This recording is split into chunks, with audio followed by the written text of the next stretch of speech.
Hello everyone, welcome to Seeram Malhotra classes. इस session में हम डिस्कस करने वाले हैं बेसिक्स ऑफ अकाउंटिंग के बारे में। एकदम स्क्रैच से बात को स्टार्ट करेंगे और एडवांस लेवल तक जाएंगे। इनिशियल 4-5 सेशन में थोड़ी प्रॉब्लम आएगी नॉन कॉमर्स बैकग्राउंड स्टूडेंट को, बट 4-5 सेशन के बाद आप फाइनेंशियल स्टेटमेंट को रीड करने के केपेबल हो जाएंगे। अगर आप कॉमर्स बैकग्राउंड के स्टूडेंट हैं, आपको लगता है आपके बेसिक्स क्लियर है, तो आप डायरेक्टली जाके मेगा एमसीक्यू टेस्ट को अटेम्प्ट कर सकते हैं। आई एम श्योर आपके क्वेश्चन गलत होने वाले हैं, क्योंकि इन टेस्ट के अंदर सारे के सारे टॉपिक, सारे के सारे पार्ट को कवर कर रखा है। कभी-कभी कोई पार्ट छूट जाता है ना, एक बहुत बढ़िया रिवीजन हो जाएगी अगर आप कॉमर्स बैकग्राउंड के स्टूडेंट है, आपके बेसिक क्लियर है तो। नॉन कॉमर्स बैकग्राउंड के स्टूडेंट, आपको पेशेंस रखना है। अगले 4-5 सेशन के लिए यूट्यूब पे ही सेशंस आने वाले हैं। मेरे एप्लीकेशन पे सेबी ग्रेडेड कोर्स के जो रिकॉर्डेड सेशंस हैं, जिसको देख के आपको लर्निंग करनी है, वही सेशन मैं यूट्यूब पे लेकर आ रहा हूँ। ये सेशंस देखने के बाद आप एमसीक्यू टेस्ट को अटेम्प्ट कर सकते हैं अपनी लर्निंग को चेक करने के लिए। अगर बात करें SEBI graded course general stream की, तो उसके अंदर कॉमर्स एंड अकाउंटेंसी का सिलेबस है। लास्ट सेशन में इसको हम डिस्कस कर चुके हैं। अप्रोक्सीमेटली 30 आवर्स के अंदर आप इसको कवर कर लेंगे। जो फर्स्ट टॉपिक है meaning, objective, basics of accountancy, इसके ऊपर मैं सेशन यूट्यूब पे लेकर आऊंगा अराउंड 2.5 आवर्स के। आप इनको देखेंगे, फिर एमसीक्यू टेस्ट को अटेम्प्ट करेंगे। अगर आपको डाउट आते हैं तो लाइव डाउट सेशन में आके आप मुझसे क्वेरीज पूछेंगे। ये आपका शेड्यूल है टेस्ट का। 20th मार्च को हम स्टार्ट करें टेस्ट को। जो फर्स्ट टेस्ट है meaning, objective and basics of accountancy, जो 20th मार्च को आना था, वो आज ही लाइव हो गया। आप उसको जाके अटेम्प्ट कर सकते हैं, ठीक है जी। और उसी के ऊपर मेरे रिकॉर्डेड सेशन अभी प्ले हो जाएंगे, ये इंट्रोडक्शन खत्म होने के बाद। अच्छा, ये हमारे स्टूडेंट्स हैं जिन्होंने पिछले काफी सारे एग्जाम्स में क्रैक किया, ग्रेड ए लेवल पे जाके जॉब मिली उनको। चलो, अगर आपको टेस्ट को अटेम्प्ट करना है तो आपको थोड़ी सी मेहनत करनी पड़ेगी। मेरे एप्लीकेशन पे जाके आप वेब पे भी एक्सेस कर सकते हैं, लिंक इस वीडियो के डिस्क्रिप्शन में, कमेंट पे भी पिन करा हुआ है। सेबी ग्रेडेड कोर्स में जाएंगे, कंटेंट सेक्शन में जाएंगे, कुछ परचेज नहीं करना। यहाँ पर कॉमर्स एंड अकाउंटेंसी के फोल्डर में क्लिक करेंगे। फर्स्ट आपका टॉपिक है, फर्स्ट फोल्डर है एमसीक्यू टेस्ट। यहाँ पर ओल्ड एमसीक्यूज भी है जो अलग से दे रखे हैं, ये न्यू एमसीक्यूज है जो इस सेशन के लिए आपके लिए प्रोवाइड करे गए। आपको एमसीक्यू टेस्ट के फोल्डर में जाना है। हर एक सब्जेक्ट के अलग एमसीक्यूज आएंगे। यहाँ पर आपने क्लिक करा, ये basics of accountancy financial statement के टेस्ट को आप अटेम्प्ट कर सकते हैं बिना परचेज करे, ठीक है ना। एक आइडिया लग जाएगा ना। चलो, मेरे इंट्रोडक्शन को यहाँ पे समाप्त करते हैं और अब चलते हैं हमारे लेक्चर्स की तरफ। आपको बेसिक्स ऑफ अकाउंटेंसी यहाँ से 1 घंटे बाद समझ में आना चाहिए थोड़ा थोड़ा। चलो, मेरा इंट्रोडक्शन यहाँ पे समाप्त होता है। Over to the lectures. Hello everyone, my name is Raman Luthra and welcome to C Raman Luthra classes. आज हम एक तरह से अकाउंटेंसी का स्टार्ट करने वाले हैं। तो हम अकाउंटेंसी को मतलब बेसिक से कवर करेंगे। जो कॉमर्स बैकग्राउंड के बच्चे हैं, वो अभी कुछ लेक्चर्स को बहुत जल्दबाजी में देख सकते हैं, बट जो इंजीनियरिंग साइड के नॉन कॉमर्स बैकग्राउंड के हैं, जिनकी अकाउंटेंसी के कॉन्सेप्ट या फिर अकाउंटेंसी हिली पड़ी है, उनको मेरे साथ 3 लेक्चर तक का पेशेंस रखना पड़ेगा। इस लेक्चर में आपको कुछ समझ में ना आए, घबराने की जरूरत नहीं है। नेक्स्ट लेक्चर में आपको कुछ समझ में ना आए, घबराने की जरूरत नहीं है। थर्ड लेक्चर से आपको बातें समझ में आनी स्टार्ट हो जाएंगी, ठीक है जी, बात समझ में आती है। हाँ, तो आप 3 लेक्चर तक मेरे साथ रहो। आपके लिए 3 लेक्चर लाइफ के लिए बहुत इंपॉर्टेंट है। इसके अंदर हम बेसिक अकाउंटिंग फंक्शंस के बारे में पढ़ेंगे, कॉन्सेप्ट्स के बारे में पढ़ेंगे। उसके बाद की फाइनेंशियल स्टेटमेंट बनती कैसे, उसके बारे में बात करेंगे। और जो थर्ड लेक्चर होगा वो पूरी अकाउंटिंग साइकिल को आपको बताएगा कि बही खाते, अकाउंट्स लिखे कैसे जाते हैं, ठीक है जी। हाँ, हम अकाउंटिंग की बुक्स कैसे बनाते हैं, सब कुछ क्या होता है, थर्ड लेक्चर में वो बताया जाएगा। तो थर्ड लेक्चर के बाद आई होप आपको समझ में आनी बात स्टार्ट हो जाएगी थोड़ी थोड़ी अकाउंट्स के बारे में, ठीक है। हाँ, आज हम बेसिक्स पढ़ रहे हैं, थ्योरी पढ़ रहे हैं। Accounting as a financial information system. Accountancy का मतलब है कि आप बस बुक्स लिख रहे हो, कोई ट्रांजेक्शन हो रही है, कोई ट्रांजेक्शन मतलब आप कुछ परचेज करके लाए, उसको रिकॉर्ड करना, क्या कहते हैं, आपने सेल करी उसको रिकॉर्ड करना, बिजली के बिल रिकॉर्ड करना, सैलरी को रिकॉर्ड करना। हर आप ट्रांजेक्शन को, मॉनेटरी टर्म्स वाली ट्रांजेक्शन रिकॉर्ड कर सकते हो ना बेटा, मॉनेटरी टर्म्स वाली ट्रांजेक्शन को रिकॉर्ड करना एक तरह का अकाउंटिंग का स्टार्ट है। हाँ, पढ़ाओ sir. Accounting is the art of recording. सबसे पहली बात हम रिकॉर्ड करते हैं, क्लासिफाइंग एंड समराइजिंग। उसको आपको किसी न किसी हेड में, किसी न किसी पार्ट में क्लासिफाई करना है। इस बात को अब हम ये आगे पढ़ेंगे कि क्लासिफाई कहाँ करना है। एंड समराइजिंग, अब जो आपने रिकॉर्ड किया उसकी समरी बना के आपको किसी ना किसी को दिखानी, जो पढ़ सके, समझ सके। जो आपका मालिक है, ओनर है, जिसके लिए आप काम कर रहे हो, आप तो अकाउंटेंट हो ना, जिसके लिए आप काम कर रहे हो, वो अपनी बुक्स देख के समझ सके कि हाँ, मैंने प्रॉफिट कमाया, मैंने लॉस कमाया।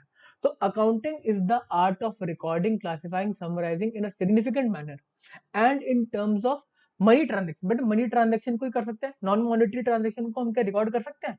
जैसे कि क्या कहते हैं, बहुत एक कोई फेमस इंसान, एक particular doctor doctor Naresh Trehan एक पर्टिकुलर क्या कहते हैं क्लिनिक के अंदर काम कर रहे हैं, क्लिनिक में बेटा हॉस्पिटल के अंदर। हालांकि वो बहुत बड़ा नाम, बहुत बड़ा ब्रांड अपने साथ लेकर आ रहे हैं, उनकी वैल्यू है, बट आप उनकी वैल्यू को मॉनेटरी टर्म्स के अंदर रिकॉर्ड नहीं कर सकते। नो डाउट उनका जब नाम लिखा जाएगा आपके हॉस्पिटल के अंदर, तो बहुत ज्यादा कस्टमर्स, बहुत सॉरी कस्टमर्स नहीं बोलना चाहिए, बहुत ज्यादा पेशेंट्स उनका नाम देख के आएंगे। तो आगे जाके आपको पैसा दिख रहा है, बट अभी तो आप रिकॉर्ड नहीं कर सकते ना। हाँ, तो in terms of money transaction होना जरूरी है, and event which are in part at least of a financial character and interpreting the result thereof. ठीक है जी बात। American Institute of CPA, certified public accountant. ठीक है बेटा। हाँ, हमें अकाउंटिंग की बात समझ में आती है। इसमें तीन बातें निकल कर आई, recording, classifying and summarising. Recording, classifying and summarising. हम समराइज क्यों रिकॉर्ड कर रहे हैं, कि हमें रिकॉर्ड चाहिए, तो हम उसको जो जो नेचर ऑफ ट्रांजेक्शन है उसमें हम क्लासिफाई कर रहे हैं, और उसकी फिर समरी बना के प्रेजेंट कर रहे हैं अपने स्टेक होल्डर्स को। ठीक है जी। हाँ, अब आया प्रोसीजर एस्पेक्ट्स ऑफ अकाउंटेंसी।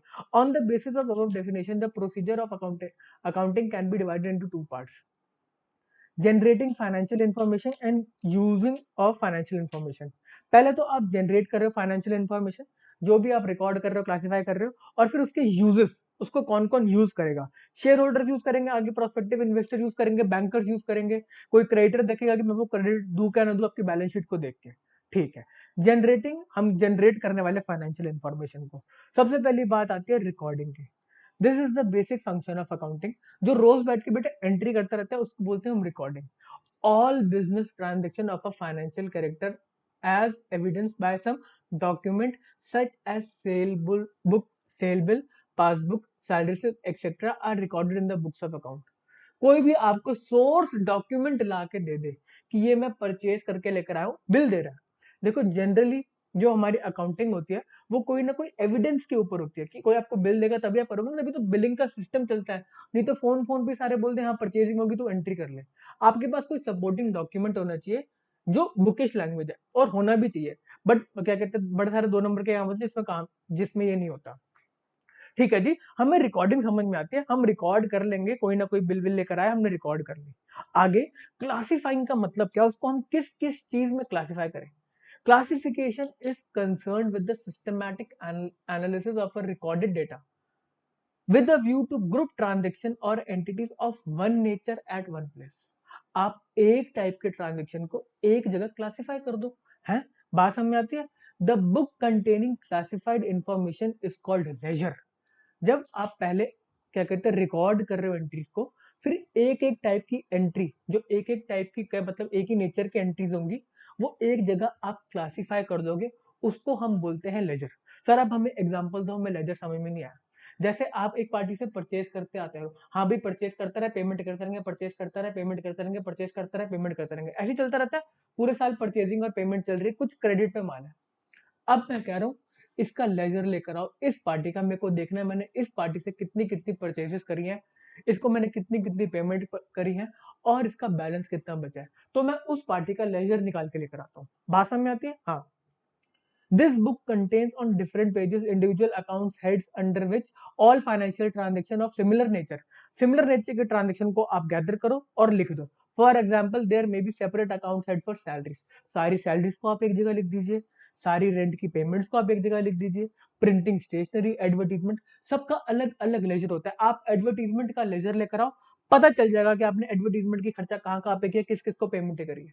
बात समझ में आती है। पेमेंट नहीं मतलब किस किस का आपने खर्चा किया। ठीक है। हाँ, पेमेंट के लिए आपको उस पार्टी में जाना पड़ेगा, उस पार्टी के अंदर जाके किस पार्टी को आपने एडवर्टीजमेंट करा, उस एडवर्टीजमेंट का अकाउंट उस पर्टिकुलर पार्टी का। फॉर एग्जांपल इंडिया टुडे, हम इंडिया टुडे का लेजर लेकर आए, तेरे को हमने एडवर्टीजमेंट के 1 करोड़ रुपए का पेमेंट वो खर्चा बुक किया है, और हमने तेरे को पेमेंट कर दिया 80 लाख, तेरे 20 लाख बचे हैं। बात समझ में आती है। हाँ, ये लेजर की बात यहाँ पे खत्म हुई। अब ये जो हम रिकॉर्डिंग, क्लासिफाई, समराइजिंग की बात कर रहे हैं, मैं आपको थर्ड लेक्चर की बात बता रहा हूँ। इन सब की साइकिल, अकाउंटिंग साइकिल हम थर्ड लेक्चर में पढ़ेंगे। हम जर्नल एंट्रीज को रिकॉर्ड करेंगे, उससे हम लेजर्स बनाएंगे, लेजर्स के बाद हम ट्रायल बैलेंस बनाएंगे, ट्रायल बैलेंस के बाद हम अपने फाइनेंशियल स्टेटमेंट बनाएंगे, प्रॉफिट एंड लॉस बनाएंगे, बैलेंस शीट बनाएंगे। सर हमें कुछ समझ में नहीं आ रहा, आप मेरे साथ रहो, आपको कुछ समझने की जरूरत नहीं है। ठीक है। थर्ड पॉइंट पढ़ते हैं हम, समराइजिंग। हमने रिकॉर्ड कर ली ट्रांजेक्शन, हमने नोटिंग कर ली, हमने क्लासिफाई लेजर के अंदर डाल दिया, सर हमें रिकॉर्ड करना भी नहीं आता, हम क्लासिफाई करना भी नहीं आता। मैं हूं ना, सिखाऊंगा। समराइजिंग, अब हम समराइजिंग की बात कर रहे हैं। It is concerned with the preparation and presentation of the classified data in a manner useful to the internal as well as external user. आपने जो भी रिकॉर्ड किया, क्लासिफाई किया, आप उसको प्रेजेंट करोगे लोगों को समरी बना के, कि आप समझ सको कि हमारा बिजनेस कैसे चल रहा है, हम कितना कमा रहे हैं, आगे जाके हम कैसे क्या बिजनेस करने की सोच रहे हैं। ठीक है। फोर्थ पॉइंट आता है analysing. The term analysis means methodological classification of data given in the financial statement. The figures given in the financial statement will not help anyone unless they are in simplified form. For example, all items relating to fixed assets are put at one place, while all items relating to current assets are put at another place. It is concerned with establishment of relationship between item of profit and loss account and balance sheet. ठीक है बेटा, analysing करना है, normal बात है। Analyse करना है कि आपको क्या है क्या नहीं है, कि आपका सेल्स का परसेंटेज क्या है, आपके कितने फिक्स्ड एसेट्स है, उनका रिलेशन क्या है। इसमें काफी सारी चीजें आती है। एनालिसिस ऑफ फाइनेंशियल स्टेटमेंट के अंदर काफी और चीजें भी आती है, जिसको हम और डिटेल में पढ़ेंगे। रेशियो एनालिसिस होते हैं, कैश फ्लो एनालिसिस होते हैं, और भी काफी सारी चीजें होती है। ये एक नॉर्मल डेफिनेशन है, इसको हम बाईपास करके आगे बढ़ते हैं। ठीक है जी। हम इंटरप्रेट कर रहे हैं। जैसे ही हमने सारी अपनी फाइनेंशियल स्टेटमेंट देखे, हम फाइनेंशियल स्टेटमेंट देखे इंटरप्रिटेशन पे आ गए, कि आपने 5% का प्रॉफिट कमाया, वेरी गुड। नहीं नहीं नहीं नहीं, वेरी गुड यहाँ पे रोक लो। अभी आप देखोगे कि इंडस्ट्री कितना परसेंटेज कमा रही है, और फिर आप कितना परसेंटेज कमा रहे हो है। उसके बाद हम देखेंगे और क्या क्या फैक्टर्स हैं। क्या इस बार आपका कुछ एबनॉर्मल लॉसेस हुए हैं, मतलब कोई ऐसे लॉस हुए हैं जो आगे जाके आप एक्सपेक्ट नहीं कर रहे, क्या पता फिर प्रॉफिट बढ़ जाए। या फिर इस बार कोई एबनॉर्मल गेन हो जाए, तभी आपका प्रॉफिट ज्यादा आ रहा है, नहीं तो आपके 5% भी नहीं आता। ये एनालिसिस का पार्ट है। फिर हम इंटरप्रेट करके उसको बताते हैं। ठीक है जी। हाँ, interpreting, this is the final function of accounting. It is concerned with explaining the meaning and significance of relationship as established by analysis of accounting data. The recorded financial data is analyzed and interpreted in a manner that will enable end user to make meaningful judgment about the financial condition and profitability of business operation. Actual में business कैसे perform कर रहा है, profits है कि भी नहीं है, इनके एसेट्स कवर करेंगे इनको आगे जाके, इनके एसेट्स इनको बिजनेस ऑपरेशन रन करने देंगे कि नहीं करने देंगे, कोई और आके इनके बिजनेस को खा के चला जाएगा। The financial statement should explain not only what has happened, but also why it has happened and what is likely to happen under specified conditions. जब भी आप फाइनेंशियल स्टेटमेंट बनाते हो, तो आप ठीक है पुराना क्या कहते हैं डेटा को रिकॉर्ड करते हो, सब कुछ करते हो, फिर आप उसको नीचे नोट्स के अंदर एक्सप्लेन करते हो कि हमारी सेल्स इतनी हुई है, उसका उसमें क्या कहते हैं क्लासिफिकेशन यही है, हम नई नई मार्केट्स को टारगेट कर रहे हैं। वो सारे के सारे आप इंटरप्रिटेट करके लोगों को बताते हो कि ये देखो हमारे फाइनेंशियल स्टेटमेंट है, हम इस तरीके के काम कर रहे हैं। इसके बाद इंटरप्रिटेशन हमने फाइनेंशियल स्टेटमेंट बना के रख दी और दे दी लोगों को, सब कुछ लिख लिखा के दे दिया। अब आप कम्युनिकेट करो। It is concern with the transmission of summarise analyse interpreted information to the end user to enable them to make rational decision. जैसे बेटे एनुअल जनरल मीटिंग होती है ना, हमारे धीरू भाई अंबानी स्टेडियम बुक कराते थे और बताते थे कि इस साल हमारी कंपनी ने इतने प्रॉफिट्स कमाए, हम इतने डिविडेंड्स बांटेंगे, हम आगे जाके ये बिजनेस करेंगे, हम 5 फैक्ट्री यहाँ डालेंगे, यहाँ डालेंगे। ये कम्युनिकेट करना होता है। ठीक है ठीक है। ये धीरू भाई अंबानी बहुत अच्छे कम्युनिकेट करते थे, पूरे का पूरे स्टेडियम बुक करके उनको बताते थे अपने शेयर होल्डर को। This is done to preparation and distribution of accounting reports. या तो आप रिपोर्ट्स, आजकल क्या होता है बेटा, अपनी अकाउंटिंग रिपोर्ट्स को हम क्या कहते हैं इंटरनेट पे डाल देते हैं, जिसको डाउनलोड करना है वो करता है और अपने आप एनालिसिस करता रहता है। which includes beside the usual profit loss account statement balance sheet additional information in form of accounting ratio graph। अब बेटे क्या कहते हैं, ये एनालिसिस के पार्ट आ गया, जिसके अंदर जब हम कम्युनिकेट करते हैं, हम रेशियोज खुद निकाल के दे रहे हैं। आप हमारी रेशियो देखो, करंट रेशियो कितनी अच्छी है, हमारी प्रॉफिट रेशियो कितनी अच्छी है, हमारे ग्राफ देखो, हमारा सेल कैसे ऊपर जा रहा है, हमारा सेल कैसे ऊपर जा रहा है, अडानी ग्रुप का कैसे सेल ऊपर जा रहा है।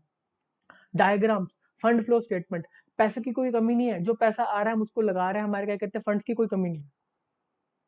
Using the financial information. There are certain uses of financial information. Earlier it was viewed that accounting is meant for proprietor and owner. पहले क्या लगता था, ये जो अकाउंटिंग हो रही है, जो ओनर है उसी के लिए हो रही है, बट ऐसा नहीं है।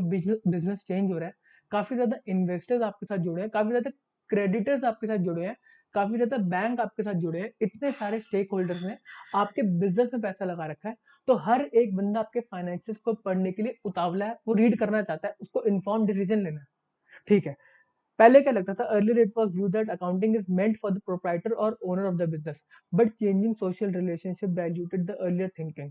It is now believed that besides the owner or the management of the business enterprise, users of accounts includes the investor, employee, बेटे एम्प्लॉइज वो भी देखते हैं कि हमारी कंपनी कैसा परफॉर्म कर रही है। अगर अच्छा परफॉर्म नहीं कर रही तो हम कोई और अपना देखें, कहीं और जो हमें जॉब मिल सके।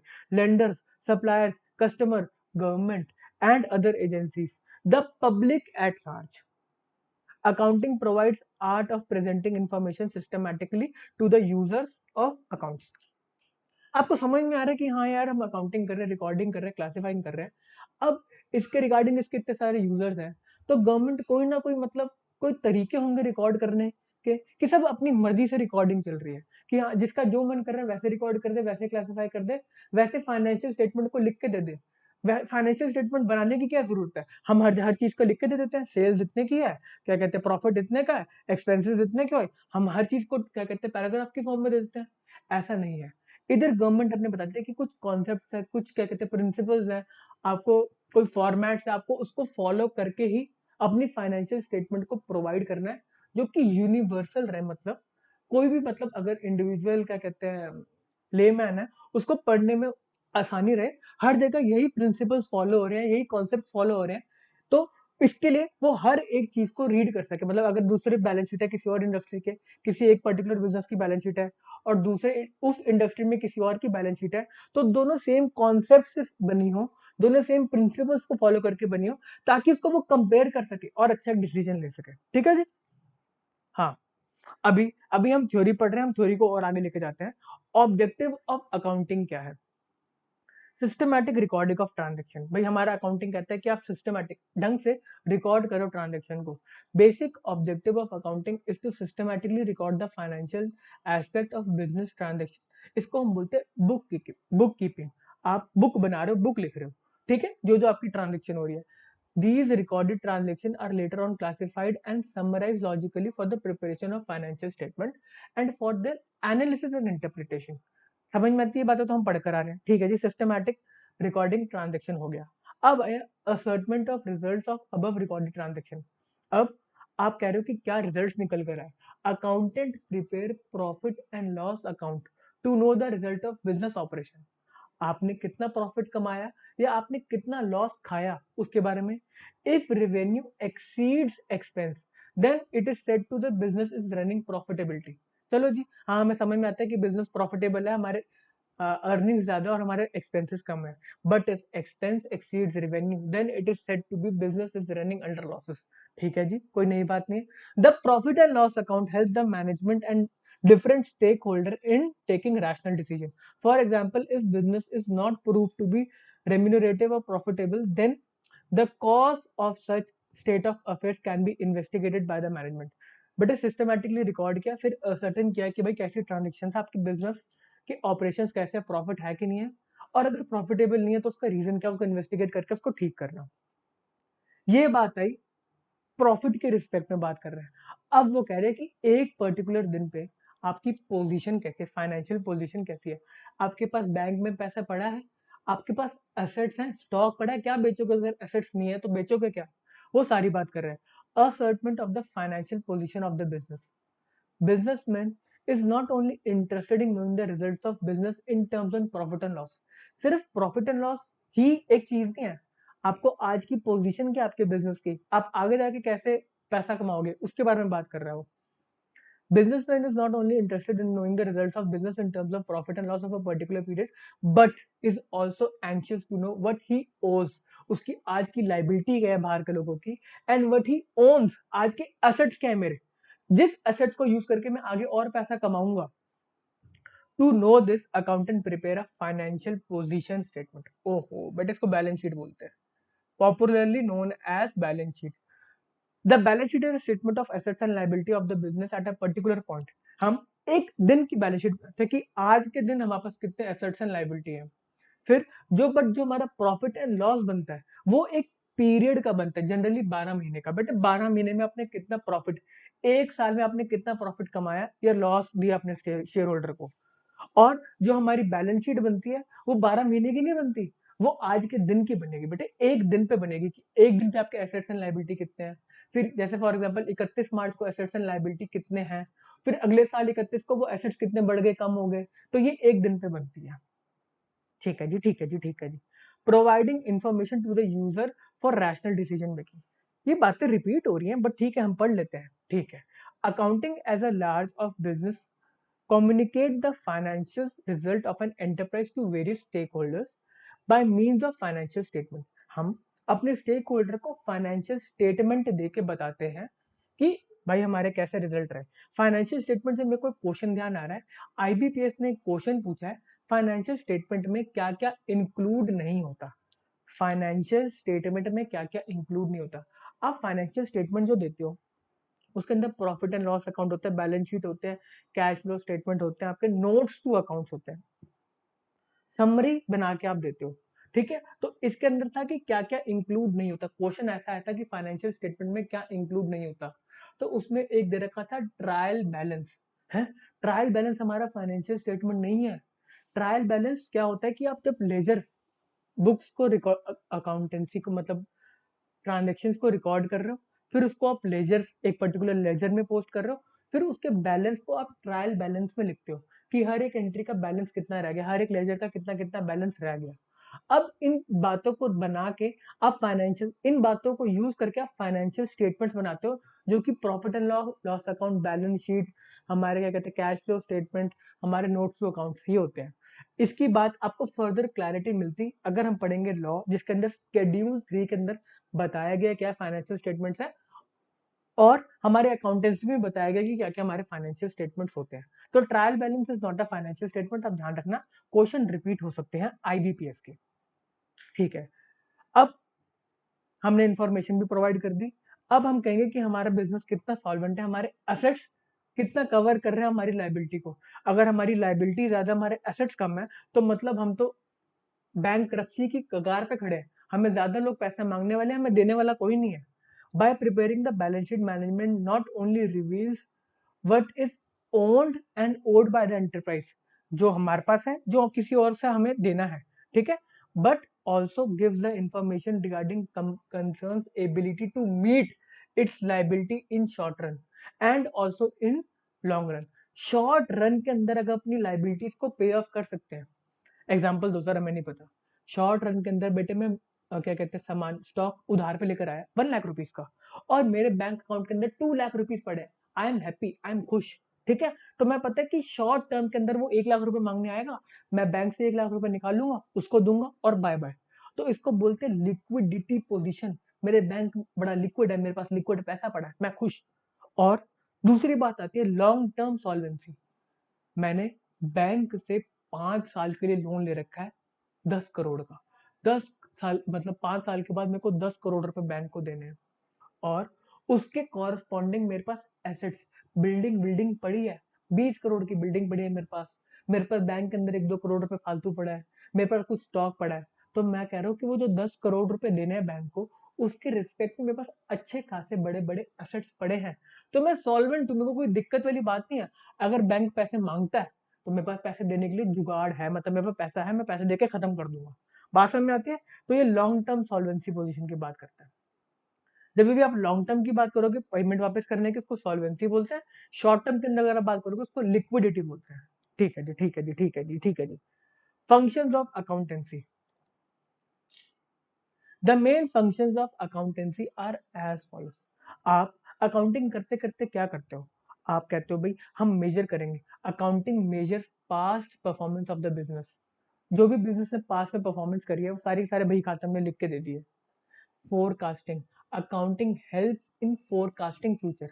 हमने पिछले 4-5 साल से जितनी सेल करते आ रहे हैं, जितनी ग्रोथ देते आ रहे हैं, उसको देखते हुए हम कहते हैं कि आगे जाके हम इतनी ग्रोथ मेंटेन करेंगे, और हम फोरकास्ट कर रहे हैं हम इतनी सेल तो कर ही लेंगे। बात समझ में आती है? Decision making, accounting provides relevant information to the user of account to aid rational decision making. जो ओनर है वो भी डिसीजन मेकिंग ले सकता है कि हाँ मेरे अकाउंट में स्पेसिफिक पैसा पड़ा है, मेरे को और पैसा रेज करने की जरूरत नहीं है। या तो कोई इन्वेस्टर कि हाँ इसके फाइनेंशियल स्टेटमेंट बहुत अच्छे हैं, इसमें पैसा लगाओ, कुछ भी लगाओ, डिसीजन मेकिंग क्या में करता है।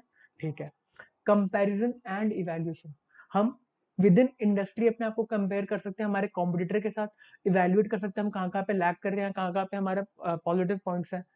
Accounting assess performance achieved in relation to targets and disclose information regarding accounting policies and contingent liability, which plays an important role in predicting, comparing and evaluating the financial result.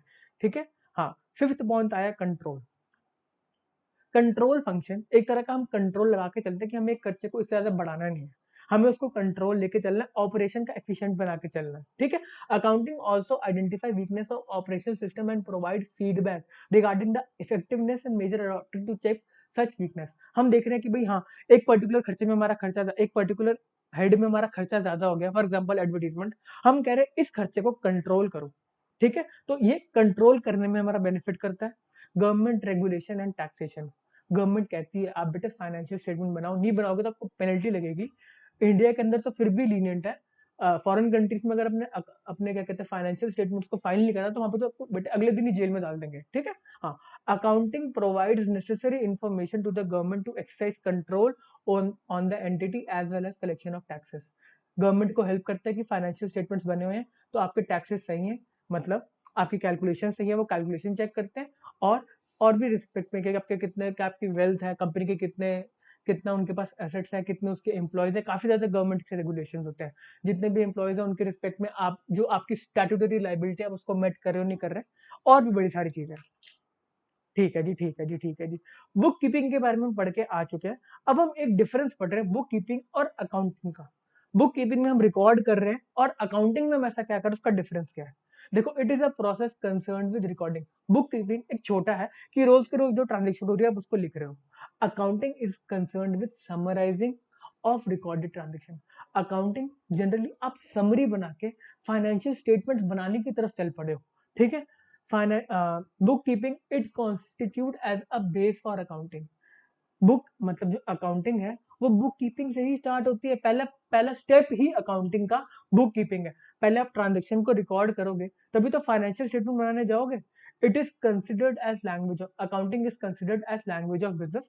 आप अपने क्या कहते हैं results को बताते हो accounting के through. Financial statement do not form part of process. Book keeping के अंदर फाइनेंशियल स्टेटमेंट की बात नहीं होती, बट अकाउंटिंग के अंदर फाइनेंशियल स्टेटमेंट की बात होती है. Financial statements are prepared in the process on the basis of book keeping record. जो भी आपने बुक्स लिखे उसके बेसिस पे ही फाइनेंशियल स्टेटमेंट प्रिपेयर होंगे. ठीक है जी. Managerial decisions. हम बुक कीपिंग रोज की ट्रांजेक्शन्स के ऊपर कोई डिसीजन नहीं लेते, बट जब उसको कोई समरी बना के हमें प्रोवाइड करता है कि इतना इतना खर्चा हो रहा है, इतना इतना रेवेन्यू आ रहा है, उसके बेसिस पे हम डिसीजन ले सकते हैं. Management take decision on the basis of these record. Accounting. ठीक है. बुक कीपिंग की कोई सब फील्ड नहीं है, अकाउंटिंग की सब फील्ड है बेटे. Financial accounting, management accounting, cost accounting. वाह. Six point, financial position of business can not be. Book keeping से आप फाइनेंशियल पोजीशन के बारे में नहीं बता सकते, आपको उसकी समरी बनानी पड़ेगी, अकाउंटिंग करनी पड़ेगी, तब जाके आप बताओगे कि मतलब कंपनी कैसा परफॉर्म कर रही है. Financial position of business is asserted on the basis of accounting reports. Accounting reports. ठीक है जी, हमें बात समझ में आती है. सब फील्ड ऑफ अकाउंटिंग हम पढ़ते हैं. ठीक है जी. हम सब फील्ड्स ऑफ अकाउंटिंग के बारे में बात कर रहे हैं कि कितने कितनी प्रकार, कितने कितने टाइप्स ऑफ फील्ड्स अकाउंटिंग को किस किस पार्ट में डिवाइड किया गया है. फाइनेंशियल अकाउंटिंग क्या होती है. It covers the preparation and interpretation of financial statement and communication to the users of account. It is historical in nature. Financial accounting जो हम पढ़कर आए हैं कि हम क्या कर रहे हैं भाई, प्रिपेयर करेंगे अपने फाइनेंशियल स्टेटमेंट, रिकॉर्ड, क्लासिफाई जो भी समराइज करेंगे और अपने क्या कहते हैं कम्युनिकेट कर देंगे यूजर्स को हिस्टोरिकल डेटा पे. फाइनेंशियल स्टेटमेंट हमेशा हिस्टोरिकल डेटा, बैलेंस शीट जो बनी, जो जो इवेंट्स पास्ट में हो चुके हैं उसी के ऊपर तो फाइनेंशियल स्टेटमेंट बनाओगे, उसी के ऊपर तो बैलेंस शीट पोजीशंस बताओगे, उसी के ऊपर तो बताओगे आपने कितना प्रॉफिट कमाया. It is historical in nature as it records transaction which had already been occurred. ठीक है जी. The final step of accounting, financial accounting is preparation of profit and loss account and balance sheet. It primarily helps in determination of net results for an accounting period. हमें समझ में आती है बात. Financial accounting से हम ऊपर से पढ़ते आ रहे हैं, हमें समझ में आती है. ये मैनेजरियल अकाउंटिंग है, मैनेजमेंट अकाउंटिंग है. आप ये बताओ मैनेजमेंट अकाउंटिंग क्या है. It is concerned with internal reporting to the managers of a business unit to discharge the function of stewardship, planning, control, बेटे एक तरह का मैनेजमेंट डिसीजन मेकिंग के लिए काम होता है, मैनेजमेंट अकाउंटिंग कहते हैं इसको। The management needs variety of information, अलग अलग टाइप के आपको क्या कहते हैं प्रोजेक्ट्स के अंदर आपको इन्वेस्ट करना चाहिए, क्या करना चाहिए, ये मैनेजमेंट अकाउंटिंग के पार्ट के अंदर आता है। क्या आप प्लान कर रहे हो, कितना खर्चा होगा, क्या आपके रिपोर्ट्स होंगे, वो हर चीज के बारे में बात कर रहे हो। The different ways of grouping information and preparing reports as desired by the manager for discharge their function are refers to as management accounting। अब मैनेजर्स अपने लिए अलग अलग टाइप के क्या कहते हैं आपको प्रोजेक्ट्स देते हैं और अलग अलग प्रोजेक्ट्स के बारे में आपसे पूछेंगे कि इसके अंदर क्या है, इसके अंदर कितने प्रॉफिट्स हैं, इसके अंदर क्या आगे हमें एक्सपेंसेस हैं। वो सारा इंटरनल पर्पस के लिए, इसमें कोई फाइनेंशियल अकाउंटिंग नहीं हो रही। सब अपने अपने बजट दे रहे हैं, बता रहे हैं क्या टारगेट्स है, क्या क्या इसमें एक्सपेंसेस होता है, क्या क्या रिवेन्यू सकता है। तो ये मैनेजर्स की तरफ कंसर्न होती है, डिसीजन मेकिंग के लिए कंसर्न होती है। जो फाइनेंशियल अकाउंटिंग है वो पुराने डेटा को हम बस रिकॉर्ड करके प्रेजेंट कर रहे हैं, कुछ नई बात नहीं कर रहे हैं। मैनेजमेंट अकाउंट के अंदर हमें डिसीजन लेने बड़े सारे, तो हमें चूज करना है। डिसीजन तो हम फाइनेंशियल अकाउंटिंग से भी लेते हैं, बट इसके अंदर हमें प्रोजेक्ट्स चूज करने के हमें क्या काम क्या करना है। ठीक है जी। A very important component of management accounting is cost accounting which deals with cost ascertainment and cost control। आप कॉस्ट को असरटेन कर रहे हो, इसके अंदर कॉस्ट भी अलग अलग टाइप से असरटेन होती है, उसके भी अलग अलग मेथड होते हैं। ठीक है। Management accounting will be dealt with higher level of, ठीक है ये छोड़ दो बेटा, ये छोड़ दो ठीक है ठीक है। कॉस्ट अकाउंटिंग की बात करें, हाँ, the terminology of cost accounting published by Institute of Cost Management Accountants of England defined as the process of accounting for cost, which begins with recording of income and expenditure or the basis on which they are calculated, and ends with the preparation and periodical statements and report for ascertainment and controlling of cost। Cost accounting का मतलब है कि आप कोई ऐसा कार्य कर रहे हैं जिससे आप पर्टिकुलर प्रोडक्ट या सर्विस की कॉस्ट निकालने की तरफ चल पड़े कि एक पर्टिकुलर प्रोडक्ट, एक पर्टिकुलर यूनिट को बनाने में मेरी कितनी कॉस्ट आती है, एक सर्विस को रेंडर करने में मेरी कितनी कॉस्ट आती है। और इसको आप करते इसीलिए ताकि आप कॉस्ट पे कंट्रोल कर सको। ठीक है। इसके अंदर ये बजट्स एंड सब कुछ ये पहले ही चल जाता है। इसमें हम फाइनेंशियल अकाउंटिंग एक्चुअल में जो हुआ वो नहीं कर रहे। कॉस्ट अकाउंटिंग के अंदर आप पहले ही बजट्स दे देते हो, आप पहले ही बोल देते हो कि हमारे इतना इतना कॉस्ट के अंदर हो जाना चाहिए, स्टैंडर्ड सेट कर देते हो कि हमारा स्टैंडर्ड ये होना चाहिए। अब आप कोशिश कर दो कि उसके अंदर अंदर ही कॉस्ट को कंट्रोल कर लिया जाए। बात समझ आती है। फाइनेंशियल अकाउंटिंग हमारे पुराने डेटा के ऊपर, मैनेजमेंट अकाउंटिंग फ्यूचर के ऊपर भी बात करता है, वो अलग अलग प्रोजेक्ट्स की वायबिलिटी के ऊपर बात करता है। कॉस्ट अकाउंटिंग एक पर्टिकुलर यूनिट या सर्विस को बनाने के लिए क्या कॉस्ट लगेगी, ये वहां तक सीमित है। ठीक है। आई बात सोशल रिस्पॉन्सिबिलिटी अकाउंटिंग की।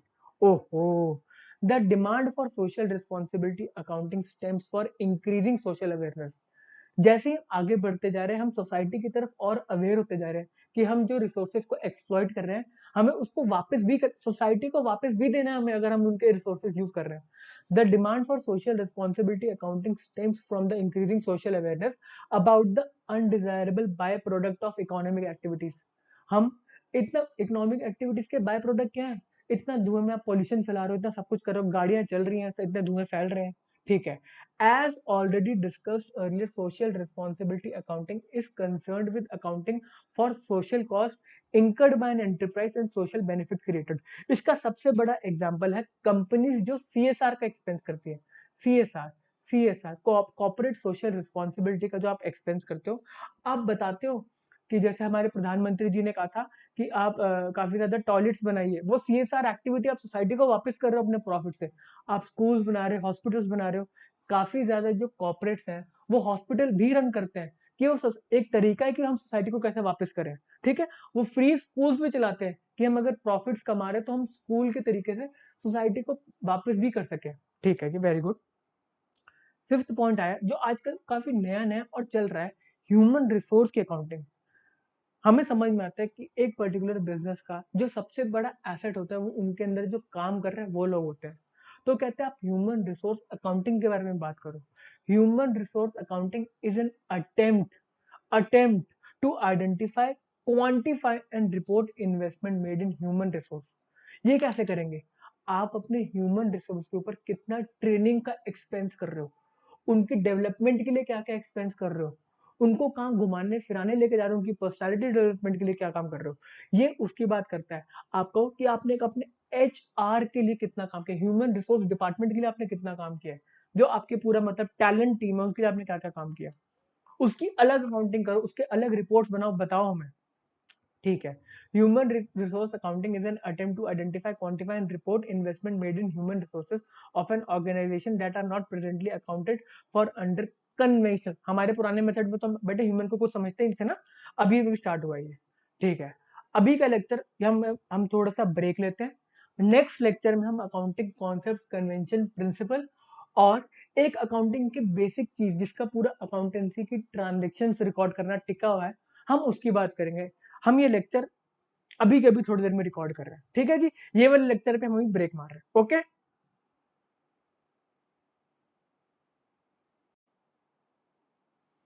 Hello everyone, welcome to second lecture on accounting as financial information system.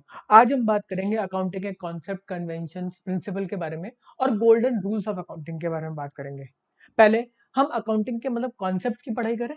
ठीक है, हाँ सर, पढ़ते हैं। Accounting concept defines the assumption on the basis of which financial statements of business entity are prepare. हमारे जो financial statement हम बना रहे हैं वो कुछ कॉन्सेप्ट्स, बड़े सारे कॉन्सेप्ट्स को फॉलो करके बना रहे हैं। ठीक है। अभी उन कॉन्सेप्ट्स के बारे में बात कर रहा है। Certain concepts are perceived, assumed and accepted in accounting to provide a unifying structure, ठीक है, and internal logic to accounting process। पहली बात तो जो कॉन्सेप्ट्स हैं वो यूनिवर्सली एप्लीकेबल है। आपको जो कॉन्सेप्ट फॉलो कर रहे हो कि एक पर्टिकुलर चीज को आपको कॉस्ट पे रिकॉर्ड करना है, फेयर वैल्यू पे ध्यान देना है, क्या प्रॉफिट्स कैसे निकलेंगे, क्या रिवेन्यू में ट्रीट आएगा, वो सारे के सारे यूनिवर्सल कॉन्सेप्ट है। ठीक है, यूनिवर्सल लॉजिक के थ्रू वो बने जाते हैं।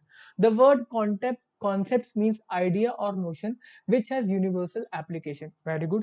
financial transactions are interpreted in the light of concept। हम कोई भी ट्रांजेक्शन को कॉन्सेप्ट्स को देखते हुए इंटरप्रेट करते हैं which govern accounting method। ठीक है। concepts are those basic assumptions and conditions which form the basis upon which accountancy has been laid down। पूरी अकाउंटेंसी जो बनी है वो इन कॉन्सेप्ट्स को फॉलो करके बनी है। अलग अलग अलग कॉन्सेप्ट्स दे दिए गए हैं। ठीक है, जिसको आपको फॉलो, जो आपके अकाउंटिंग स्टैंडर्ड्स हैं वो भी इन कॉन्सेप्ट्स को फॉलो करके ही बने। जो स्टैंडर्ड्स लिखे गए हैं वो भी अकाउंटिंग कॉन्सेप्ट्स को फॉलो करके लिखे गए हैं। कुछ कुछ चेंजेस आ रहे हैं आज के एनवायरनमेंट में जब हम आईएफआरएस और इंड एस की तरफ जा रहे हैं, बट हम उसकी चर्चा इस लेक्चर में नहीं करेंगे। जब हम आपको कभी इंड एस या फिर आईएफआरएस के बारे में थोड़ी सी जानकारी देंगे, उसके अंदर हम आपको बताएंगे कि किस कॉन्सेप्ट से हम डेविएट करने लग गए हैं। ठीक है जी। हाँ, तो अकाउंटिंग कॉन्सेप्ट हमें समझ में आते हैं, बड़े सारे कॉन्सेप्ट को हम फॉलो करते हैं, उन कॉन्सेप्ट को अभी हम पढ़ेंगे। बट उससे पहले हम बात करते हैं प्रिंसिपल्स क्या है। प्रिंसिपल सिद्धांत होते हैं। ब्रॉडर टर्म के अंदर बताया गया कि आपको अकाउंटेंसी फाइनेंशियल स्टेटमेंट कैसे करने हैं, क्या बनाने हैं, अकाउंटिंग के प्रिंसिपल्स क्या है, बहुत मतलब ब्रॉडर पर्सपेक्टिव में। तो उन्होंने बोला गया कि जो भी आपके प्रिंसिपल्स है, मतलब जो भी आप कॉन्सेप्ट या फिर अकाउंटिंग कर रहे हो, वो रियल अजम्पशंस के ऊपर होनी चाहिए, एक्सप्लेनेटरी होनी चाहिए, सिंपल होनी चाहिए, अंडरस्टैंडेबल। कॉन्सेप्ट्स के अंदर आपको अंडरस्टैंडेबिलिटी या एक्सप्लेनेटरी के बारे में बताया जाएगा कि सिंपल होनी चाहिए कॉन्सेप्ट। कॉन्सेप्ट तो आपको डिटेल चीज में आके बताएगा ना आपको, हाँ ये कॉन्सेप्ट आपको फॉलो करने हैं। बट सिद्धांत ब्रॉडर पर्सपेक्टिव में बोल रहे हैं आप सिंपल अकाउंटेंसी करो, लोगों को समझ में आए फाइनेंशियल स्टेटमेंट, अंडरस्टैंडेबल होने चाहिए और सेल्फ एक्सप्लेनेटरी होनी चाहिए और कंसिस्टेंटली फॉलो होनी चाहिए। मतलब ठीक है, जो भी आप पॉलिसीज फॉलो कर रहे हो, कॉन्सेप्ट फॉलो कर रहे हो, उसको कंसिस्टेंटली फॉलो करो। फ्यूचर को प्रिडिक्शन करने की आप में कैपेबिलिटीज होनी चाहिए। आप अकाउंटेंसी कर रहे हो तो आप बता रहे हो आपके फाइनेंशियल पोजीशन ऐसे हैं और आगे जाके कंपनी कैसा परफॉर्म कर सकती है अपने इस पर्टिकुलर हिस्टोरिकल डेटा को देख के, और इंफॉर्मेशन होनी चाहिए। तो प्रिंसिपल हमें समझ में आता है, एक ब्रॉडर टर्म है। कॉन्सेप्ट, छोटे छोटे कॉन्सेप्ट हमें बता दिए गए जिनके ऊपर फॉलो करके हमें अकाउंटेंसी कर रही है। अब बात है ये कन्वेंशन क्या है। कन्वेंशन कुछ नहीं है, जो प्रैक्टिस सेट कर दी गई है इंडस्ट्री के अंदर, वो कन्वेंशन है। इसकी कोई यूनिवर्सल एप्लीकेबिलिटी की जरूरत नहीं है। जैसे सर हमें एग्जांपल दो कन्वेंशन की, क्या कन्वेंशन है। जैसे इंडिया के अंदर हम फॉलो करते हैं 1 लाख, 1 करोड़, ऐसी फिगर्स को फॉलो करते हैं, और बाहर वाली मार्केट मिलियंस बिलियंस को फॉलो करती है। तो ये इंडस्ट्री की प्रैक्टिस है, हम इसमें क्या कर सकते हैं, कन्वेंशन है, इसकी कोई यूनिवर्सल एप्लीकेबिलिटी की बात नहीं है। Accounting convention emerges out of accounting practice known as accounting principle adopted by various organization over the period of time. जो बंदे अडॉप्ट करते आ रहे हैं उसी के बेसिस पे चला दी गई बात. These conventions are derived by usage and practice. जो चलती आ रही प्रैक्टिस को चलाते रहो. The accountancy bodies of the world may change any of the convention to improve the quality of accounting information. Accounting कोई अगर गलत कन्वेंशन कोई ऐसा कन्वेंशन कोई फॉलो कर रहा है तो क्या पता यूनिवर्सली वो कहे कि नहीं नहीं आप मिलियन बिलियन की फिगर दो, थोड़ा सा बेटर अंडरस्टैंड करेंगे जो आपके इंटरनेशनल इन्वेस्टर है, बोल सकते हैं. बट हमारे यहाँ पे हम कन्वेंशन को भी फॉलो कर रहे हैं इस वाले. Accounting convention need not have universal applicability. यही एक डिफरेंस है जो वो बताता है कि कॉन्सेप्ट और कन्वेंशन में क्या डिफरेंस आता है. ठीक है जी. प्रिंसिपल बड़े ब्रॉडर टर्म्स के अंदर हो गया कि रियल एनालिसिस होना चाहिए, अंडरस्टैंडेबल सिंपल एक्सप्लेनेटरी होना चाहिए, कंसिस्टेंटली फॉलो होना चाहिए, फ्यूचर प्रेडिक्शंस के ऊपर ध्यान देना चाहिए और मतलब फ्यूचर प्रेडिक्शंस कर सके और इंफॉर्मेशन होना चाहिए. ठीक है जी. इन्होंने मोटी मोटी बात करी प्रिंसिपल ने, कॉन्सेप्ट्स में थोड़ी सी अंदर घुस के बात करी और कन्वेंशन जो हमारे सेट प्रैक्टिस सेट है उसके बारे में बात कर रहा है. ठीक है जी. कॉन्सेप्ट्स जो बड़े सारे सर आप हमें बताओ. फर्स्ट कॉन्सेप्ट आता है एंटिटी कॉन्सेप्ट. जो हमारा अकाउंटिंग अकाउंट्स कहता है कि जो आपका बिजनेस है और आप हो अलग अलग एंटिटी हो. Entity concept states that business enterprise is a separate entity. Identity उसकी अलग है, हमें कोई लेना देना नहीं. बिजनेस अलग, हम अलग. हम काम कर रहे हैं, बिजनेस को हमें पैसा देना है. हम बिजनेस कर रहे हैं तो बिजनेस हमें पैसा देगा, ऐसी बात कर रहे हैं हम. बिजनेस अलग एंटिटी है. Entity concept states that business enterprise is an separate identity apart from owner. हम कहते हैं ना कि ये दुकान के एसेट्स है, चाहे दुकान आपकी है बट आप कहते हो नहीं हाँ दुकान से पेमेंट होगी इसकी, तो मतलब आप क्या कह रहे हो वो अलग एंटिटी है. और हमें कॉर्पोरेट्स में तो पता है कि कॉर्पोरेट को सेपरेट लीगल एंटिटी बोला जाता है. कॉर्पोरेट अलग, उसके शेयर होल्डर्स अलग. ठीक है जी. Accountant should treat a business as distinct from his owner. ठीक है. Business transactions are recorded in business books of accounts and owner transaction in his personal books of accounts. ठीक है. जो बिजनेस के ट्रांजेक्शन हम बिजनेस के books के अंदर लिखने हैं और जो ओनर के ट्रांजेक्शन अगर कुछ बिजनेस से हो रहे हैं तो हम उसके अलग अकाउंटेंसी करनी है. सर एग्जांपल दो हमें. क्या कहते हैं हमारे बिजनेस के अंदर हमने कोई एक्सपेंस हो गया, क्या कहते हैं बिजनेस का, इलेक्ट्रिसिटी का कितना 10,000. हमने एक्सपेंस नोट कर लिया 10,000 रुपीज के. अब ओनर का फोन आया कि मेरे घर का बिल भी आ रखा है 3,000 रुपीज, अब वो भी बिजनेस एक्सपेंस में डाल दो. अकाउंटेंट मना कर देगा, सर ये पॉसिबल नहीं है, ये तो आपका पर्सनल खर्चा है, मैं आपके पर्सनल अकाउंट में 3,000 रुपए डाल रहा हूँ, पेमेंट कर रहा हूँ मैं, बट आपसे लेने हैं, बिजनेस को आपसे 3,000 रुपए लेने हैं. बात ये है, ये सही बात है. ठीक है जी. हाँ. ओके जी. नेक्स्ट कॉन्सेप्ट हम पढ़ते हैं, हमें समझ में आ गया एंटिटी कॉन्सेप्ट क्या होता है. अगला कॉन्सेप्ट है मनी मेजरमेंट कॉन्सेप्ट. कोई भी चीज को अगर आपको रिकॉर्ड करना है तो उसको आप मेजर कर सकोगे तभी तो रिकॉर्ड करोगे ना. हाँ. As per this concept only those transaction which are measured in terms of money are recorded. जो मनी के बारे में पता हम उसी को रिकॉर्ड करेंगे. Since money is the medium of exchange and standard of economic value, this concept requires that दो transaction along with are capable of being measured in terms of money be recorded in the books of accounts. जो money के terms में record कर सकते हैं वही हमारी बही खातों में, वही हमारी बुक्स के अंदर आएंगे. Transaction even they affect the result of business materiality but not recorded if they are not convertible in monetary terms. भाई हमारी बिजनेस में बहुत इफेक्ट करने वाली कोई पर्टिकुलर कोई इवेंट. सर बताओ. मेरे बेटे मेरा क्या कहते हैं एक ढाबा था है. हाँ. मेरा ढाबा था थोड़ा सा क्या कहते हैं हाईवे से दूर है. हाँ. अब क्या बात हुई, हाईवे को बड़ा कर रहे हैं और मेरे ढाबे की एंट्री तक वो हाईवे आ रहा है. ओहो. अब मेरा ढाबा चमक गया है. मेरे ढाबे के अंदर बड़े सारे लोग अपनी गाड़ियां खड़ी करके खाना खाना खाएंगे. सुखदेव को हम पीछे छोड़ देंगे. हम ये सोच रहे हैं. अब जैसे ही हाईवे मेरे ढाबे तक आया तो मैंने कहा ये तो भाई मेरे को बहुत पैसा मिलने वाला, मैं बहुत पैसा कमाने वाला हूँ. बट मेरे को नहीं पता कि मैं कितना कमाऊंगा, अनसर्टेन है. नो डाउट मेरे को प्रॉफिट होगा बट मैं उसको मेजर नहीं कर सकता. तो मेरी बुक्स के अंदर मैं वो चीज को लिख नहीं सकता कि हाईवे मेरे यहाँ तक आ गया और मैं अब करोड़पति बनने वाला हूँ. ठीक है जी. हाँ. तो मनी मेजरमेंट का कॉन्सेप्ट ये है. थर्ड पॉइंट आता है पीरियोडिसिटी कॉन्सेप्ट. आपको कुछ पीरियड के ही मतलब पीरियड फॉलो करना होता है ना जब आपको अकाउंटेंसी करनी होती है. This is called the concept of definite accounting period. As per going concern concept, an indefinite life of the entity is assumed. Going concern concept भी एक होता है, वो कहते हैं कि बिजनेस कभी भी नहीं मरता, वो हमेशा चलता रहता है, कंपनी कभी भी नहीं मरती, वो हमेशा चलती रहती है, ठीक है जी। तो बट उन्होंने बोला कि आपको जो स्टेटमेंट्स बनाने हैं, आपको जो प्रॉफिट एंड लॉस सब कुछ बनाना है, उसके अंदर कोई पीरियड वाला कॉन्सेप्ट फॉलो करना है कि कुछ पर्टिकुलर टाइम के लिए बनाना है। जैसे इंडिया में अप्रैल से मार्च तक का बनता है 12 महीने के लिए। For a business entity, it cause inconvenience to measure performance achieved by an entity in ordinary course of business. According to this concept, accounts should be prepared after every period. कोई भी period आप choose करो, not at the end of life of the entity. आप going concern follow कर रहे हो, तो क्या बोलोगे जब हम end में जब हमारी business खत्म हो जाएगा हम तभी accounts बना के एक ही बारी में profit निकाल लेंगे। ऐसे नहीं चलता, आपको periodicity concept लगाना है, आपको किसी ना किसी पीरियड पे अपने बैलेंस शीट अपने बुक्स को क्लोज करना है, बुक्स बनाने और बताने क्या रिजल्ट्स है, ठीक है। Usually this period is 1 calendar year, generally 12 महीने का होता है, बट आप पीरियोडिसिटी कॉन्सेप्ट कॉन्सेप्ट कभी भी लगा लो, आप क्वार्टरली रिजल्ट्स दे दो, आप हाफ ईयरली दे दो, आप ईयरली दे दो, जैसे मर्जी दे दो। We generally follow 1 April of the year to 31 March of the immediate following year. हम 1 अप्रैल से लेकर 31 मार्च वाली साइकिल को पीरियोडिसिटी जनरली फॉलो करते हैं। फोर्थ पॉइंट आया, मोस्ट इंपॉर्टेंट पॉइंट आया, अक्रूवल कॉन्सेप्ट। आपने किसी को पैसा दिया लोन 1 करोड़ रुपए, और आपने बोला मेरे को तू 5 साल बाद 1 करोड़ 50 लाख रुपए वापस कर दियो, ठीक है जी, बात समझ में आती है। अब जो आपने वो 50 लाख रुपए कमाए, वो आपने 5th ईयर में कमाए या सारे 5 सालों में कमाए?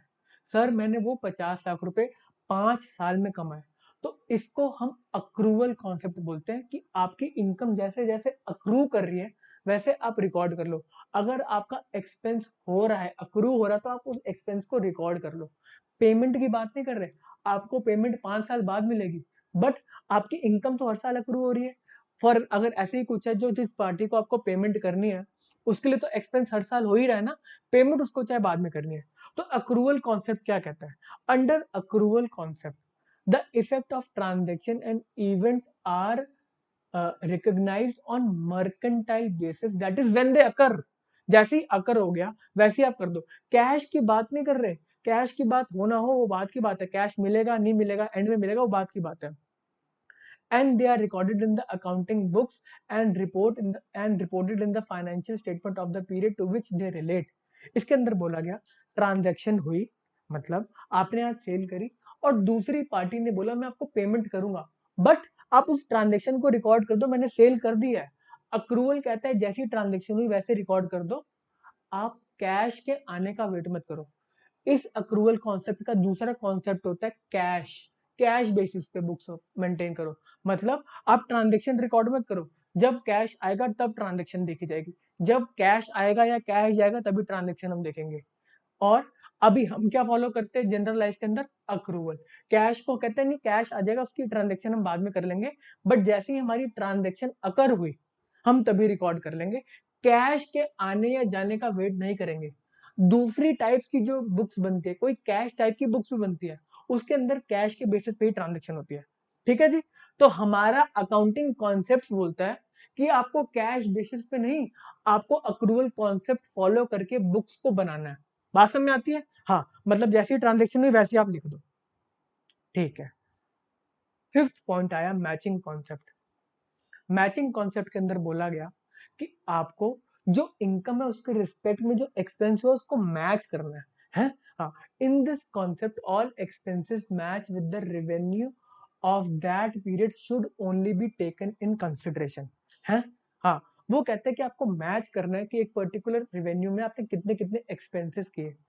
फॉर एग्जाम्पल अगर मैंने कोई एक्सपेंस अगले साल के लिए कर दिया और इस रेवेन्यू से उसका कोई लेना देना नहीं है, तो मैं उसको मैच करूंगा कि ये अभी एक्सपेंस मेरा हुआ नहीं है, ये अगले साल का एक्सपेंस है। सर हमें एग्जांपल दो, आपने बेटे इंश्योरेंस ली, 6 महीने की इंश्योरेंस इस साल की है, 6 महीने की इंश्योरेंस अगले साल की है, तो इस साल आप 6 महीने का ही एक्सपेंस क्लेम करोगे और 6 महीने का एक्सपेंस अगले साल क्लेम करोगे, तो आप मैच कर रहे हो इसको, ठीक है जी। हाँ, this concept is based on accrual concept as it considers the occurrence of expense and income and do not concentrate on actual inflow and outflow। हम एक्चुअल की बात ही नहीं कर रहे हैं, हम मैच कर रहे हैं। इस साल अगर मैंने आपको सैलरी दे दी, इस साल मैंने कंसल्टेंट को हायर किया, मैंने कहा कंसल्टेंट जी आप ये काम करो और इस पर्टिकुलर काम का यूज हम इस साल कर रहे हैं, हमें रेवेन्यू हो गया। अब उस कंसल्टेंट को मैंने पेमेंट नहीं करी, मैं अगले साल पेमेंट कर दूंगा उसको, बट उसका एक्सपेंस जो कंसल्टेंट का है उसको आप रिकॉर्ड कर लो, क्योंकि आपको देना तो है ही है। आप मैच करो ना, इस कंसल्टेंट के वर्क को यूज करके आपने रेवेन्यू कर लिया, ठीक है सर, हमने मैच कर दिया। अगला पॉइंट आता है going concern concept. Going concern concept बोलते हैं आपकी एंटिटी हमेशा बिजनेस चलता रहेगा, वो कभी खत्म नहीं होगा, ये कॉन्सेप्ट माना गया, इसको हम अज्यूम करेंगे। अभी हम इसकी बात को और आगे भी बढ़ाएंगे आगे जाके, पहले हम इसकी इंग्लिश पढ़ते हैं। The financial statements are normally prepared on the assumption that the enterprise is a going concern and will continue its operation for its foreseeable future। ये कॉन्सेप्ट बोलता है कि हम मान के चल रहे हैं कि आपकी गोइंग कंसर्न की कॉन्सेप्ट आप फॉलो कर रहे हो। अगर यही किंगफिशर होता, किंगफिशर एयरलाइंस होती, अपने एंड वाले टाइम में जब वो काम नहीं कर रही, तो वो इस कॉन्सेप्ट को फॉलो नहीं करेगी, वो बोलेगी कि मैं इसको फॉलो नहीं कर रही, गोइंग कंसर्न नहीं हूं, मैं कभी भी डिसॉल्व हो जाऊंगी, कभी भी लिक्विडेट कर देंगे मेरे को ये, ठीक है जी। हाँ, हेल्स इट इज अज्यूम्ड, अगर इसके बारे में कहीं कुछ लिखा नहीं है तो मतलब हम अज्यूम करेंगे कि आप गोइंग कंसर्न हो। अगर आप गोइंग कंसर्न नहीं हो तो आप लिख के दो कि हम गोइंग कंसर्न नहीं है इस वजह से, ठीक है जी, हमें समझ में आता है। कॉस्ट कॉन्सेप्ट, ओहो, कॉस्ट कॉन्सेप्ट के अंदर क्या आता है, आपको हर चीज को कॉस्ट पे रिकॉर्ड करना है, फेयर वैल्यू पे रिकॉर्ड नहीं करना। बट ये कॉन्सेप्ट को आगे जाके हम अलग अलग अकाउंटिंग स्टैंडर्ड्स में चैलेंज करेंगे, प्रॉमिस रहा, ठीक है। हाँ, by this concept the value of asset is determined on the basis of historical cost, जो पेमेंट करिए आप उस पर रिकॉर्ड करो, ठीक है। बट इस कॉन्सेप्ट को आगे जाके हम डिस्कशन करेंगे, ठीक है। ये उधार रहा बेटा, इसके ऊपर उधार लिख दो, ठीक है। 8 पॉइंट पे हम जाते हैं। 8 पॉइंट है हमारा realisation concept. It closely follows the cost concept. Any change in the value of asset, मेरा कोई एसेट है, एसेट मेरा 1 करोड़ रुपए की लैंड ले रखी है गुड़गांव में, अब वो लैंड 2 करोड़ की होगी, मैं उससे ज्यादा रियलाइज करूंगा, तो मैं अपनी बुक्स में उसको 2 करोड़ का लिख देता हूँ। ये उन्होंने मना किया realisation concept. It closely follow cost concept, वो कह रहे कॉस्ट पे चलो, जब तक बिकता नहीं, जब तक रियलाइज नहीं होता, रियलाइज नहीं होता तब तक आप कॉस्ट पे लिख के चलो सब कुछ। Any change in the value of asset is to be recorded only when the business realizes it। When an asset is recorded at its historical cost of 5 lakh and even its current cost is 15 lakh, 5 lakh की land ली थी, आज 15 लाख की होगी, but फिर भी आप 5 लाख पे लिखो, जब तक आप रियलाइज नहीं कर लेते उसके पैसे, ठीक है जी। तो रियलाइजेशन पॉइंट पे हम इसको थोड़ा सा वापस से पढ़ लेते हैं। 5 लाख की थी, इवन उसकी करंट कॉस्ट है 15 lakh, such changes is not counted unless there is certainty such that change will be materialise, मतलब वो कि आप बिक जाएगा और आप उतने रियलाइज कर लोगे। However accountant follow a more conservative part, conservative होके चलते हैं हम कहते हैं जब रियलाइज हो जाएगा तब बात करना। They try to cover all probable losses but do not account for probable gains. हम कहते हैं अगर हमें कोई लॉस दिख रहा है, हम कहेंगे कि इस लॉस को हम बुक्स पे लिख देंगे कि हमें लॉस हो गया, बट कोई प्रॉफिट अगर होने वाला है हम उसको नहीं लिखेंगे, जब एक्चुअल में प्रॉफिट होगा तब हम उसको रिकॉर्ड करेंगे। इसको बोलते हैं बेटे कंजर्वेटिज्म, ये हर जगह फॉलो होती है, ठीक है। आप भी तो कंजर्वेटिव हो ना, आपको लगता है कि हाँ ये क्वेश्चन आपका क्या पता गलत हो ना हो, आप फिर भी कहते चलो मैंने मान लिया गलत हो, गलत गलत है मैं मान लेता हूँ, बट जो सही है कि नहीं आपको पता नहीं है, आप कहते हो नहीं नहीं नहीं उसको मैं अकाउंट नहीं करना, वो तो एक्चुअल में देखा जाएगा बाद में, इसका कुछ बना नहीं, बट बेटे हाँ बात यही है। 9th पॉइंट आता है dual aspect, dual aspect concept. हमारा जो अकाउंटिंग है वो डुअल एस्पेक्ट पे चलता है, मतलब दो टाइप की एंट्री, मतलब दो balancing activities book, balancing entries book होती है। मतलब अगर एक एसेट बढ़ रहा है तो कोई एसेट डिक्रीज हो रहा होगा, मतलब हमने फिक्स्ड एसेट्स लिए, हमारा कैश डिक्रीज हो गया है। हाँ, हमने 5 करोड़ का एसेट लिया, हमारा 5 करोड़ से कैश कम हो गया, ठीक है। It increases an asset and simultaneously increases liability, double entry है ना, डुअल एस्पेक्ट। हमने क्या कहते हैं एसेट लिया 5 करोड़ का, हमने बैंक से 5 करोड़ का लोन ले लिया, हमारी लायबिलिटी भी बढ़ गई, हमारा एसेट भी बढ़ गया sorry. It decreases one asset and increases another asset, ठीक है बेटे, बात वही कर दी, डुअल एस्पेक्ट के बारे में बात कर रहा है। फोर्थ के अंदर it decreases one asset and decreases one liability है। इसका क्या मतलब है, आपने क्या कहते हैं बैंक के लोन की पेमेंट कर दी 5 करोड़ की और आपका कैश कम हो गया 5 करोड़ का।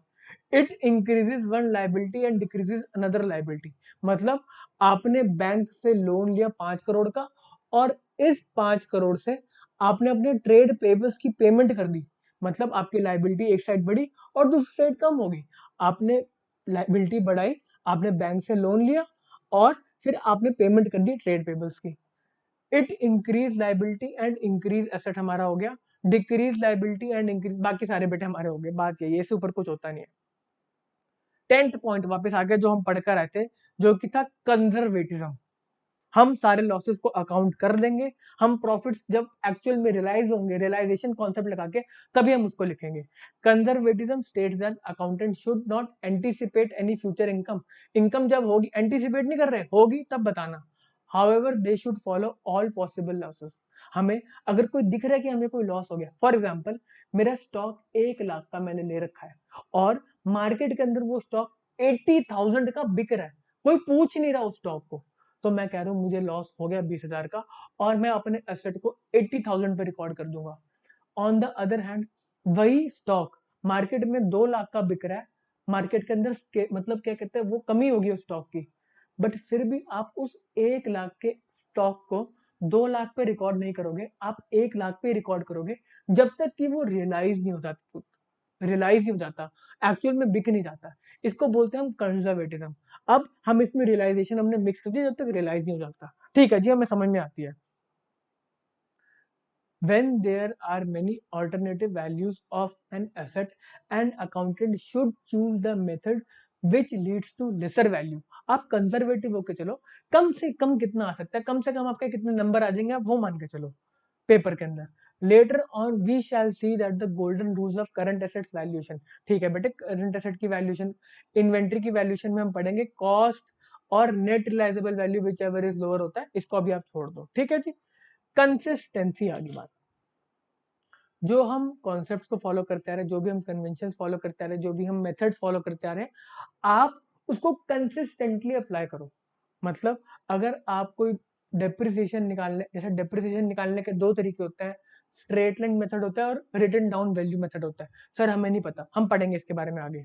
तो अगर आप एक मेथड फॉलो करते आ रहे हो और बीच में जाके वो अज्यूम करते हैं कि आप यही मेथड से डेप्रिसिएशन निकाल रहे हो आगे जाके, अगर आप इस कंसिस्टेंसी को ब्रेक करते हो, मतलब आप पहले क्या कहते हैं स्ट्रेट लाइन मेथड से निकाल रहे थे, बट नेक्स्ट ईयर आप WDV से निकालना चाहते हो, रिटर्न डाउन वैल्यू मेथड से, तो आपको बताना पड़ेगा कि आपने डेविएट किया है, आपने कंसिस्टेंसी से डेविएट किया है, आपका रीजन बताने पड़ेंगे आपको। ठीक है जी, in order to achieve comparability of financial statement, आपको कंपेयर करना है ऑफ एंटरप्राइज टू टाइम, अपने टाइम से कंपेयर करना है पिछले साल के इस साल से। The accounting policies should are followed consistently from one period to another. Any change in accounting policy is made only in certain exceptional situation.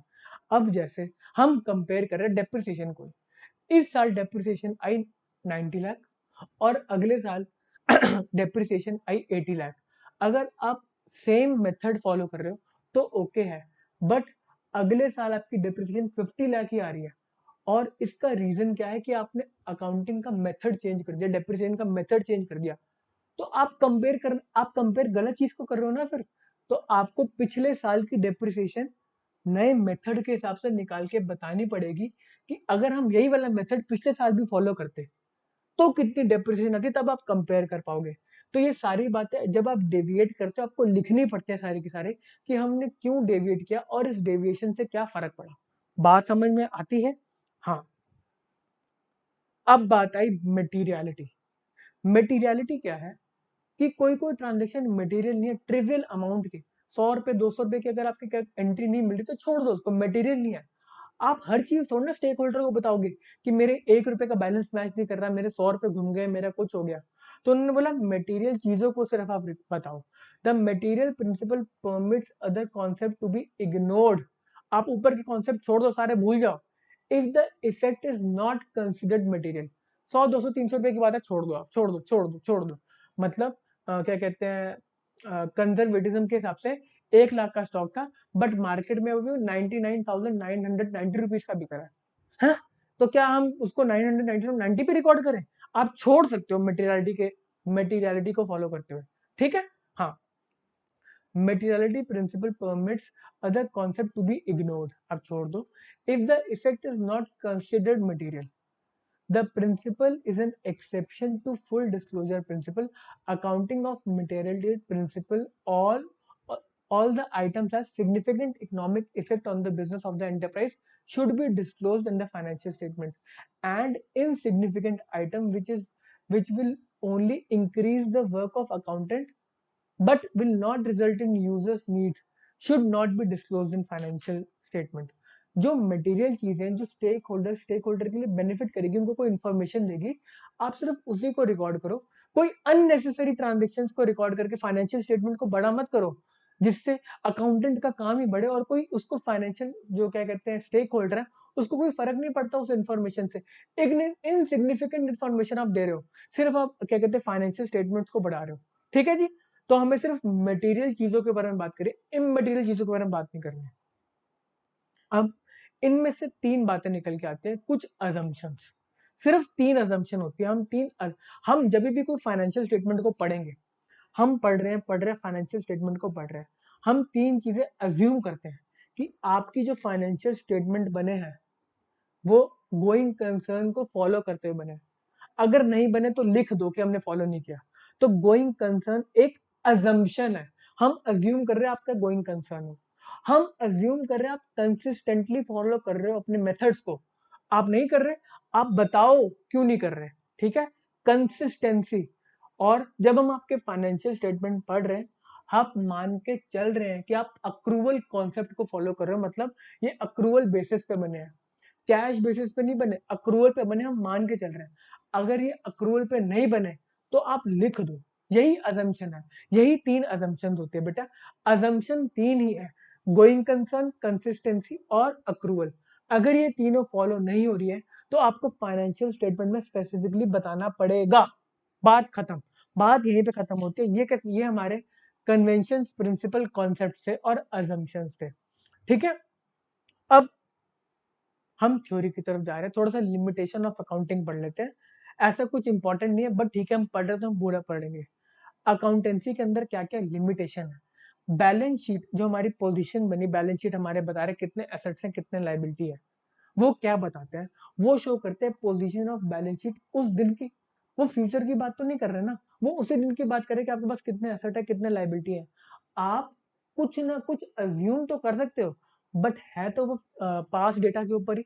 ठीक है, balance sheet show the position of balance business on the day of its presentation and not the future date. वो future के बारे में बात नहीं करते, वो ये नहीं बताएंगे कि हमारे आगे से हाईवे जा रहा है तो हमें बहुत बेनिफिट होने वाला है। While the user of accounts are interested in knowing the position of business in near future.